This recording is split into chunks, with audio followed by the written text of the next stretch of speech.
family, my name is Elysia English and welcome back to my channel. Today I'm working on a project in the shop that I call the waterfall sign.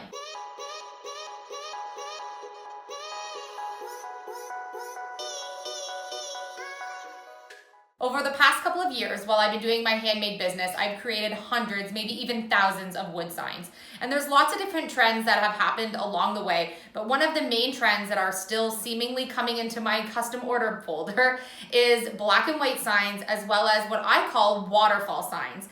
And what I call waterfall signs are the signs where you have one image that's divided into multiple signs that creates one big piece of wall art. And so I thought that since not everyone kind of knows how to do that I would show you how I do it and a few tips to make sure that those line up perfectly and kind of how I do the layouts. We're also going to do some framing for this at the end of the video. If you're interested in creating this project on your own, I'll put the card above for my Etsy shop listing. You can purchase an instant download with this file in many different formats to create your own projects at home.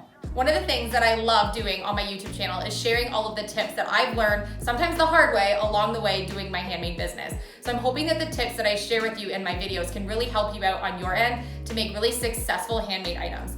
I have a video that I created back several months ago when we first started our channel on how to do custom wood signs as well as how to frame. I'll put all the information for those videos in the description box because if you are starting from scratch and you are an absolute beginner, you don't want to miss those videos. And by not missing those, you want to make sure that you're subscribed to our channel so you don't miss any future content. What I like to do when picking out the lumber that I'm using for my wood signs is go with really good quality. It really does affect the outcome of your signs. And so I like to go with a solid wood if I can, but once I reach a certain dimension, I'm out of luck on what I need for wood. I'm really limited to about 16 inches wide. So once signs get wider than that, I have to go to my next option, which would be plywood.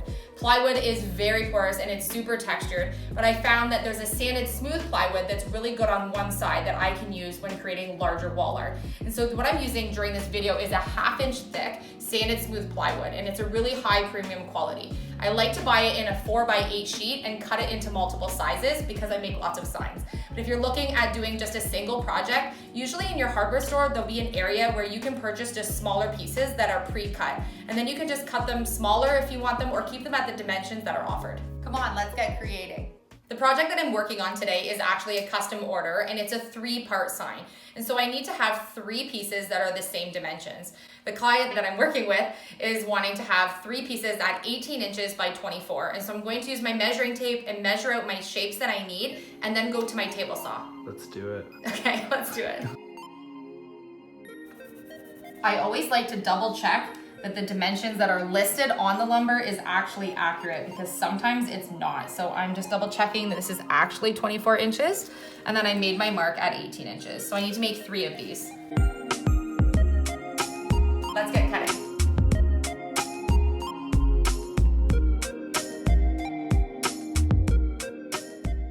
The next step for me is to paint my backgrounds, and I'm going to use straight pure white right out of the can. I like to use my beauty tone paint or just any hardware store paint that you have actually will work fine. I never use acrylic paint for my backgrounds. I find that they're too watery and you need too many coats and just your dollar for how much paint it is just doesn't really last you. So make sure that you're not using acrylic paint. So I'm going to paint these solid white. I'm going to need a few coats. I'm using one of my Elysia English brushes. You can purchase these on my Etsy shop. I like to do a few thin coats rather than one thick one. I know that way that I don't have any raised edges and that my paint is evenly distributed. When you do a really thick coat, it takes a lot longer to dry and the moisture really stays in the wood. So just thinner coats will always do you better. Even though it takes a little bit more time, your end result will be much better. Using my silhouette cameo, I was able to create the design that I need to print on my vinyl using my machine. What I need to do is print 3 separate stencils to be able to make my 3-part sign. I'm putting this on one long strip so I can cut it in one equal part. Then I can cut it into separate pieces when I finish my project. Now that my backgrounds are dry, I'm going to go to the next step, which is actually weeding out my vinyl to put the lettering on these signs. I always use contact paper in my Silhouette Cameo. It's a lot cheaper than buying your traditional brand vinyl. And I actually get 24 feet of my actual contact paper for under $10, which is a great savings if I was buying brand name vinyl. It works just as well. The cut settings are in my How to Cut with No Cut Mat video. I'll put the card for you. I actually was out of my clear stuff, so I'm using some color today. This works just as well. So if you can't find the clear, these colored shelf liners work perfectly fine. So I'm going to weed out my lettering and then I'm going to transfer this onto my signs.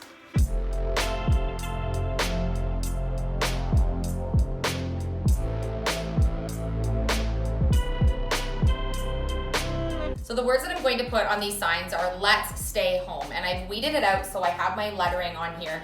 And now I need to accurately transfer these onto each of the signs that I have. I want to make sure this is centered. And so what I'm going to do is put my pieces all together in a line so they're lined up perfectly. And then I'm going to measure where my halfway mark is. So I'm lining them up just as if they were all three one big solid piece. That way I know that everything is completely even. And then I'm going to make a center mark following my measuring tape, which I know is 12 inches. I'm going to make a tiny little mark on each of them. If I'm going to do a lettering that goes in the middle, I'm going to actually measure the middles as well. But because I want these fonts to stretch all the way across the whole 18 inches, I only need to do the length at this point. So now what I'm going to do is use my vinyl and place it so that I know the centering of my lettering, the height, bottom, and top is centered to the little mark that I made. I'm not going to see this mark at the end because I'm going to be painting over these areas. I'm going to use the end pieces of my contact paper to use as transfer tape. Transfer tape can get really expensive, and so I just use the cut side portions that I need off of my rolls to be able to do the same idea. And what I'm gonna do is transfer my lettering onto the board now using this. The best thing about this is I can reuse this several times before it becomes non-sticky. And then I just remove the backing. I have my transfer tape and my vinyl, and then there's a plastic backing that I'm gonna peel off. And that's what I'm left with. And now I'm gonna transfer it onto my board. I'm not gonna stick it down yet until I know that it's exactly where I want it. Once I have it where I want it, I'm going to firmly push it down into place. And then I'm going to remove my transfer tape.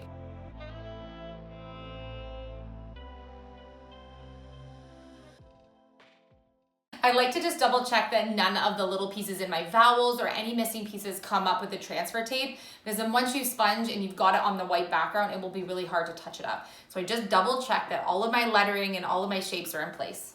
Usually if I was just doing a one phrase sign, I would now do my sponging of my lettering. But because I want to make sure that all three of these are exactly the same and lined up perfectly across all three, the waterfall effect, I'm actually going to continue to do number 2 and number 3. That way, if I need to manipulate any of them to make them even, I can still do that before I apply my paint. I'm using the same piece of transfer tape that I used for the first piece.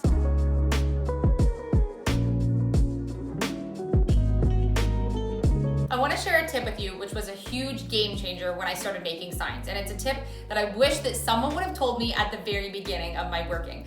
So what I want to do is tell you how you can paint your signs with no bleeding. There is a magical way to help you to be able to do this. And so what I'm going to do is actually look at whatever my background color is, which in my case is white.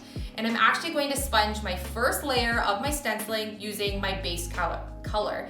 Which seems a little bit silly because you think, why am I painting the same color that's behind? But what it does is it seals up the edges of your stencil, ensuring that when you do your color, which in my case will be black, you don't get the black paint bled underneath. This gives a good seal for your stencil so that it helps that paint not want to go underneath, because the first layer is always what bleeds, and so in that case, it's going to be the matching color of the background and it will be invisible.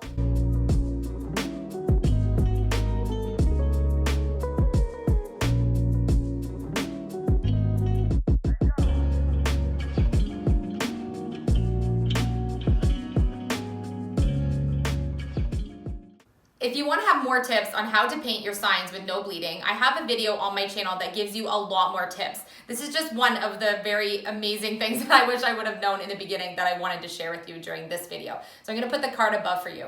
The question I get asked often is, well, what do I do if my background color is dark? For if you have stain, how are you gonna match that? So what I do is I use a brown color or a gray color, whatever type of stain you're using, as close as I can in paint color to that stain color. It works very similar and it actually will help you a lot. Because if you're working on a sign that's a stained background and you do get paint bleeding underneath, you have to start over by restanding. There's no way to correct it once that happens. So being able to use a color that matches with the stain will really alleviate your bleeding problems. Now I'm going to complete the lettering on the sign, and what I'm going to do is use black paint because this is so trendy with the black and white, and this is what my client requested, so I think this is going to look really nice in their space, especially with the brown stain frame. And what I'm going to do is do several thin coats. If you do a thick coat, it is going to bleed underneath no matter how many prep coats you put on, so you want to use really, really thin coats. So I usually put paint on my makeup sponge that I'm using, and then blot off as much paint as I can, do a really thin coat, and then wait for it to dry, and then do several more. So I'm using the edge of my vinyl here where I have no lettering to blot off and sponge off a bunch of my paint and make sure that my paint is evenly distributed on my sponge. And then I'm going to lightly sponge. And I'm not applying any pressure. When you squeeze your sponges down like this, it really expels the paint in a funny way. So I'm just dabbing it onto where my font is. I might need to make one of these for us. I do, like, I love it. Like, it's gonna look really good.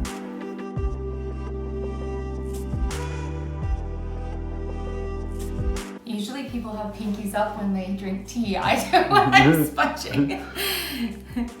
I think it's the proper way of painting. The proper way of painting. I need a t-shirt that says pinkies up.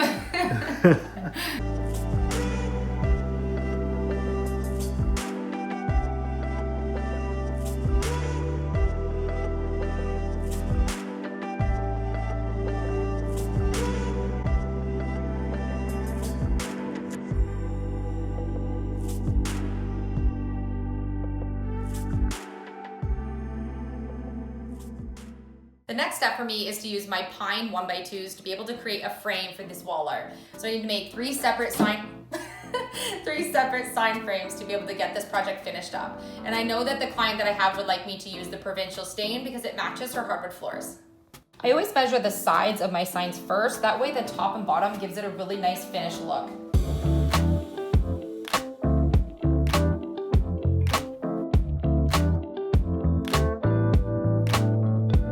One sign framed and I have 2 more to go. I'm gonna do the same thing for the next 2. I wanna take a couple of seconds to make sure that I sand all of the cut ends of my 1x2s. That way my frame will be really nice and smooth at the end. And I'm gonna stain next. I'm going to use provincial stain.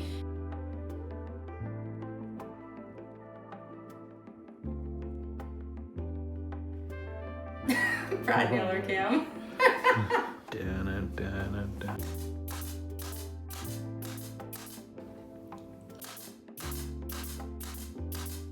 If you think this project turned out great, smash that like button and let me know in the comment section if you think I should make a set similar to this for my mudroom transformation, because I'm thinking I might need a little signage in that space.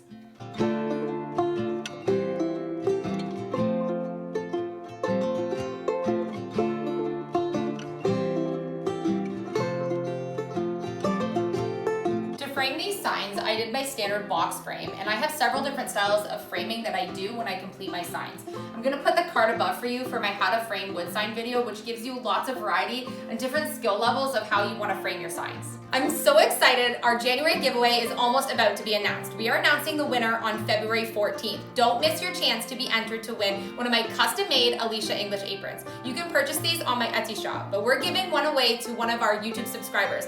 You have to comment on our Valentine's Day video, I'll put the card above for you, and be part of our YouTube family. Hit the subscribe button. You also want to make sure you're part of our YouTube family because February we're giving away our second Silhouette Cameo 3 to one of our YouTube family members. Make sure to hit the subscribe button to enter. I had so much fun getting to know you guys on our last lives we've done on our channel, and so I'm scheduled to do another live on February 9th, 7 p.m. Eastern Standard Time. I'll have all the information on the community tab on my channel. If you want to come and chat with me, ask me any questions, and maybe even do a little create with me, come and visit me on February 9th at 7 p.m. Eastern Standard Time. For those of you who are counting alongside our family, we have hit 85,000 YouTube family members. We are the luckiest YouTube community out there. Thank you so much for all of your support. I love you guys, and I'll see you on the next project.